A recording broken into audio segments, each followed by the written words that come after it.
I think it's safe to say right now that a lot of people have different opinions on ways to make Payday 3 better, but one thing that is getting a lot of discussion and a lot of flack in a lot of ways is Payday 3's progression system. A lot of players really don't like it. I personally have gotten more and more distasteful towards it as time has passed, which I know is not the most positive way to open the video, but you don't have to just take my word for it about it being a hot topic, because if we look at a poll I put up nearly 2 weeks ago, I asked my audience what you thought of Payday 3's progression system, and out of over 6,000 votes, only 5% of people said they liked the system. You've then got about a quarter who don't mind it, which is kind of where I'm sat, maybe more towards the don't like it as we go along, and then 3/4 of my votes nearly said they don't like the system.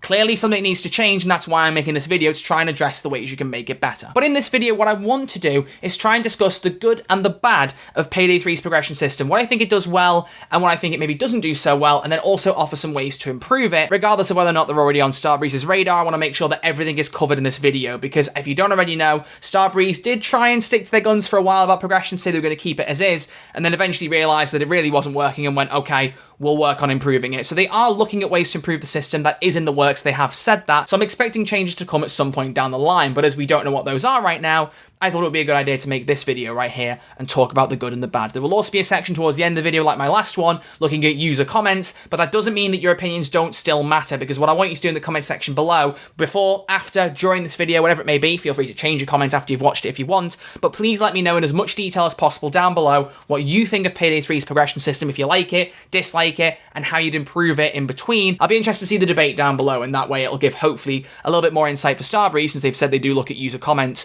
to help gauge people's opinions. But that's long enough of an intro. Let's get into talking about progression and what I think is good and what I think is bad. So let's start off with the positives, and I do have a few things that I do want to talk about here, and I want to start off by talking about why they did challenges to begin with, because I do think, for all its intentions, was worthwhile. The whole point of introducing the challenge system for progression, if you don't already know, was they wanted to encourage people to play different ways in Payday 3. They wanted you to try stealth and loud. They wanted you to try all different guns, try new features. They want you to mess around with different things in the game and experiment, and that was the main drive behind it. That's why everything in leveling for Payday 3 is based around challenges, because they want it to be that the people who try the most things get higher levels. It's not about just a basic leveling up system, it's about the higher your infamy level, the more things you've done in the game. At concept, I do think that's fine. I liked it when they told us about it in Sweden. I thought that sounds quite interesting. As I said, it's only really in execution, and as time has gone by, that it's kind of weathered me down a little bit, but as I said, we'll get into that later. Another thing that I will think ties into that is that it does encourage, as a result, more gameplay variety. It's not just about encouraging you to try stealth and loud and different guns.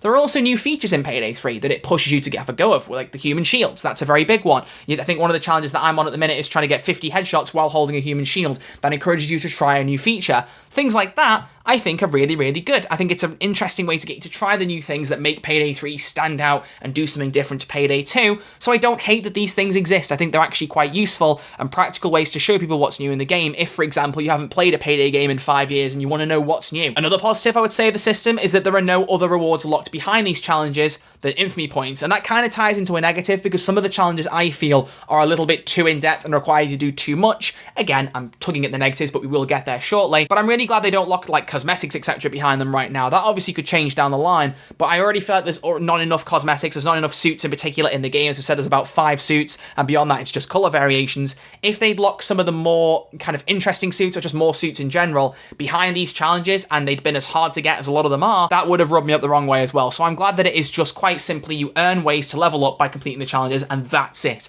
I'm very glad it doesn't open it to anything else beyond that, other than getting C stacks for hitting certain levels in the game. I do understand that's on offer, but in terms of actual cosmetic rewards or guns, that kind of thing, they're not locked behind challenges, and I think that's a very good plus. That could change down the line, but as it is right now, I personally really like that. And the last big positive that I want to talk about is that it just makes Payday 3 feel a bit more modern. I know a big thing with games like Call of Duty is that when you're playing shooters, you also have challenges as a way to supplement your leveling up. In Payday 3, it's not a supplement, I know, but I like that you have this extra way to try new things out. You're encouraged to try things out. Payday 2 didn't really do that so much. So like I said, I do think there's some good things to the challenge system. But now I need to talk about the negatives, because I think it's important to do so, because if I don't talk about the negatives, we can't talk about the ways to improve the system. So let's go through a few different things. First off, it's all well and good saying that it encourages different playstyles, but some people genuinely don't want to try them. There will be some people who just love stealth and don't care for loud. There could be people who really like the loud aspect and don't want to sneak around. Some people just won't want to be budged on that. Some people will want to try it and some people won't. And I think pushing you to try things that you may not want to, if you really are stuck in your ways about it, may be very unfair towards certain players. I personally like the mix of stealth and loud, but not everyone does, and I'm well aware of that. So I think forcing you to try something you don't want to is not the best thing, and the same applies to guns. For me personally, my level has really started to stagnate in the 70s. I know Starbreeze said you can get to 70, 80 fairly easily, and 100 is the soft cap, 150 is the hard cap where you really have to push yourself. But for me, I've leveled up a few primary weapons and I really started to struggle. I had to buy the VF7S or Scar blueprint when I got to about level 67 because I thought, I'm not going to get this unlocked for ages. So I got that so I could start leveling up that gun because I wanted to give it a shot. And I've only just now hit about level 78, 79 because I started using other guns. I like using particular weapons and leveling them up. I don't want to feel like I have to cycle through every single gun just to level up my character, and right now that's where I'm at, and I don't particularly appreciate that, because some guns are better than others, and I want to be able to focus on enjoying the ones that I like more, rather than going, oh, I've leveled that gun up now, I guess I better try out this SMG I don't care for. But it's not just down to encouraging different playstyles, it's also repetition. Now, one of Payday's biggest things right now that it needs to nail down on the ground for Payday 3, that it managed fairly well for Payday 2, is its replayability. You need to be able to play a heist an indefinite amount of times over and not get bored of it. There needs to be ways for you to try new guns or, new skill loadouts, that kind of thing, to make you go, do you know what, let's give this bank heist another whirl and try something different. That's a very important part of Payday. But for me, logging into a game and seeing that one of the hardest challenges in the game, or one of the things you need to do long term, is get the heist completed 150 times, both in stealth and in loud, meaning you need to complete a heist 300 times on all difficulties. So if you do it on normal and then go up to overkill, it's even more completions than that. That's too much. I mean, I'm sounding like I'm quoting BoJack Horseman, but genuinely, that's too much, man! That is honestly forcing me to do heists far more than I even did in Payday 2. I think for Shadow Raid on Xbox, I think I had about 100, 150 completions in the end, and that was because a lot of them were ECM rushes because I had a friend who constantly wanted to get money and wasn't bothered to do it any other way. I know, he wasn't playing Payday the best way, but that's my point. I wasn't doing heists that many times. That's pushing you to do it far more than I want to, and especially in a game where there's only 8 heists, you're going to feel like repetition a lot more. If there were, say, 20, 30 heists in the game, and you were forced to replay them that much, you'd be able to vary up which heists you play a lot more and a lot more easily without going, I've played this heist 20 times, let's bounce to a different one, oh, let's go back and back and back. There's not enough, I feel like, right now, to really enjoy that repetition, at least for me personally. I think as the game gets further on in its life cycle, and it's something that will apply to a lot of things that people don't like as much about this game right now, as you get more stuff added to the game, it will get better. I do genuinely think that. But at base, with this being in your face like that, 150 completions, I just think it's too much of a grind. So challenges that go that in depth, I don't think are the best in the game. Now, I did check this with Starbreeze. You don't need to complete every single challenge in the game to get to level 150. The rough idea was that you need to complete nearly all of them, but there is a little bit of an overlap. So it could be you could do every challenge apart from those. Fair enough. But there might be other challenges you don't want to do, and I don't know how much the overlap is. So having challenges that seem so daunting you can't be bothered doing them is not the best thing for this system. Beyond that, though, there are other issues at play here. One of them being that the system is horrifically organised. Now, I do know Starbreeze are aware of this and they want to work on it, but right now you can't even sort by which challenges are nearest completion, you can't filter by heist, you can't filter by gun, you can't filter by anything.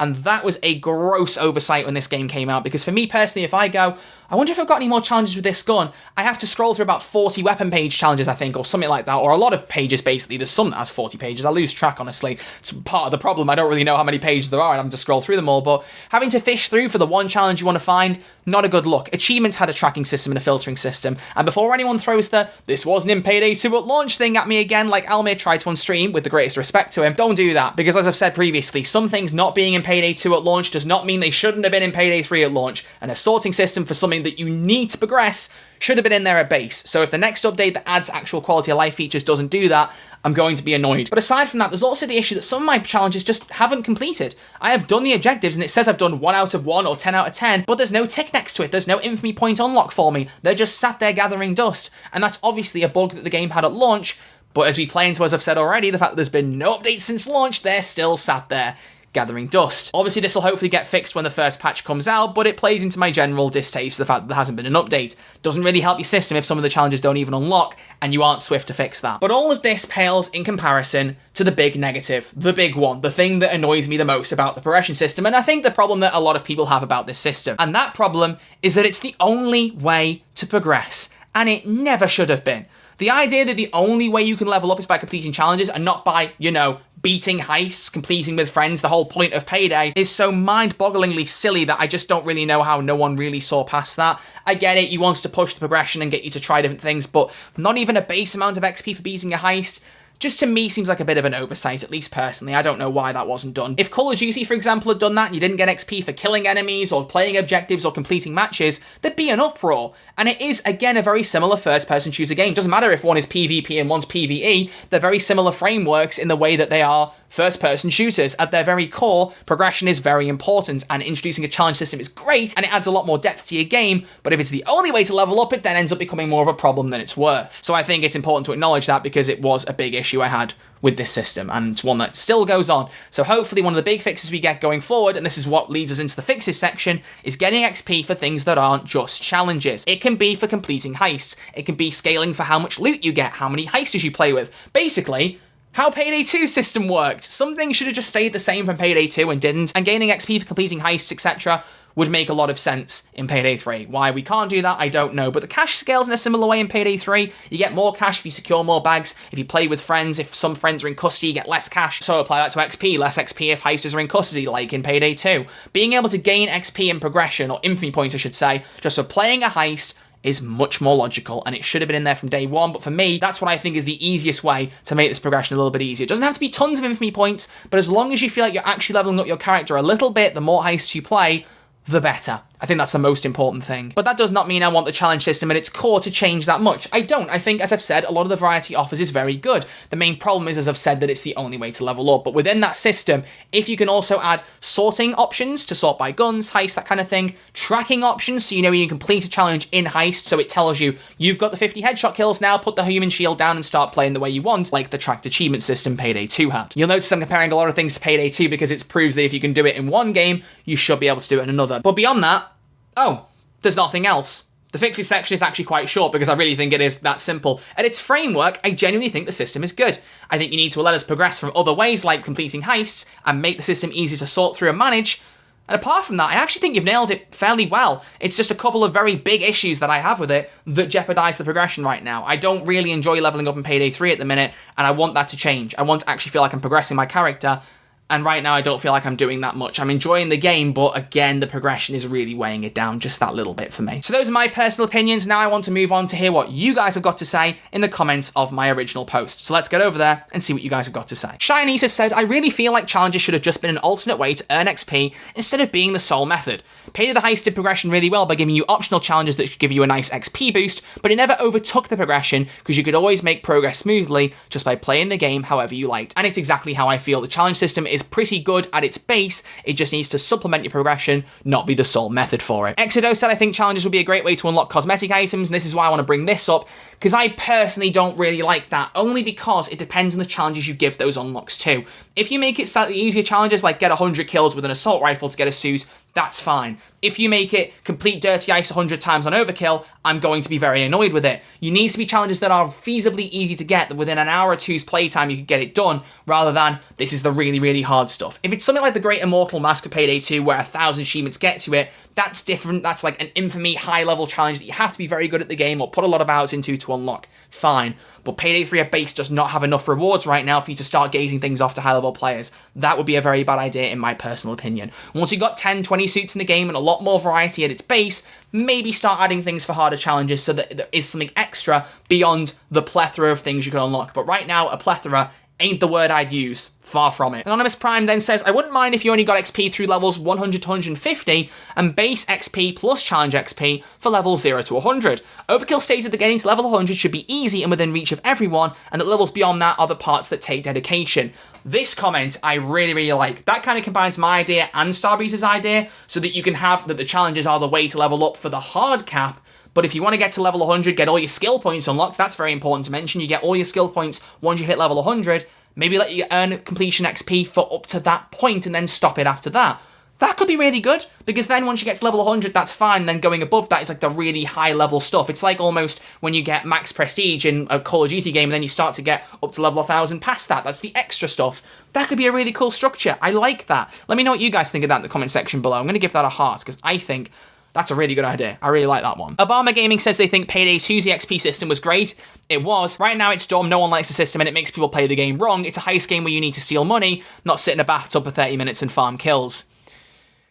Yeah, that sums it up. I got nothing else to add beyond that. I don't think you should be forced to sit in a challenge in a bathroom to try and get loads of kills to level up quickly just because you can't do it the standard way. I think being forced to find an exploit is a sign that the system is not that good. Let's pick out a couple more comments from higher up. The challenge is to be a big boost of XP for going out of your way for doing them and not the only way to level up. I agree. On top of that, personally, if the current leveling system was part of a standard leveling system and challenges gave bonus IP, then it would be fine. Do you see there's a very, very common sentiment here? I think this is something you can easily amend. I honestly do think so. But until it's done, you got to keep asking about it, much like an offline mode. Wink, wink, Starbreeze. Let's do what I did last time, scroll a bit further down the comments and pick out some that maybe haven't had as many likes, just to see what people have said. Let's go with Creeble here. I feel like they could have done a lot more of a mastery challenges like Call of Duty did. To enhance my point, like every time you complete a certain challenge line, a whole 1,000 kills for a weapon, for example, you get a camo or something for that weapon, and for the challenges leading to the weapon mastery, give IP points, but don't force it on us to have to complete challenges to gain levels. Also, challenges like place 100 ammo bags, like what were they thinking? Yeah, exactly. Those feel like artificial progression gates, where it's like, eventually you'll get these infamy points if you play a lot of loud placing these down, but what if you don't want to put ammo bags down? You know? What if you only want to put armor bags and med bags down, like I've been doing? I've only been using armor bags, really. I don't feel like I should be forced to use a different playstyle if I don't want to, and that's a challenge that's a particular offender there, so I agree. Mastery challenges like weapon camos could be interesting. I'm intrigued by that, Creeble. That could be an intriguing way of doing it. Yeah, maybe. Who knows? Let's see. God Emperor. Halo Infinite suffered from this exact same problem, and I don't know how they didn't notice it. Challenge should be optional, extra rewards for doing something extra. I will admit, folks, I am not a Halo fan. I have not played much in the way of Halo, so I didn't know they did the same thing. I had heard whispers of it. That sucks if some other game has already made this mistake and then Starbreeze didn't notice it, but I guess you can't expect them to know what's going on in every game. Maybe I could cut them some slack there because I didn't know, but it still sucks to see history repeating itself if that is the case. I think we'll finish with one more comment that I've spotted here because I could read a whole bunch more, but obviously you can go to this community post and read them through for yourself and interact with them if you want to. But DMR Lotus said the worst feeling is completing a heist and getting nothing for it because it makes playing feel pointless. And I agree. It sums it up perfectly. Payday 2, you actually got a fun kick for leveling up and getting money out of completing a heist. Here it's just getting a bit of money and then not really getting any XP. I think that's a real failure on Payday 3's part, but again, it's easy to fix. This is not something that's a huge problem with Payday 3's architecture. I've heard some people saying, oh, they've got to revamp the entire system and they won't bother doing that. I would argue they don't need to revamp the whole system. If you add a few extra bits, a bit more flexibility, a bit more organization, you can make a currently flawed system that people are really not liking into a system that works very well and that people will enjoy by not changing all that much. And I'm hoping that with this video, it kind of nudges them in the right direction if they're not already thinking that, because I think it is, like I said, something you can solve fairly easily. But as I've said, let me know what you think of the progression system down below in the comments section, because there is a lot to talk about, and I'm interested to get your takes on it as per usual. So I'll wrap this video up here. Thank you all very much for watching, as always, and I'll see you all in the next one very, very soon. Until then, look after yourselves, stay safe, and I'll see you all soon. Enjoy the rest of your weekend.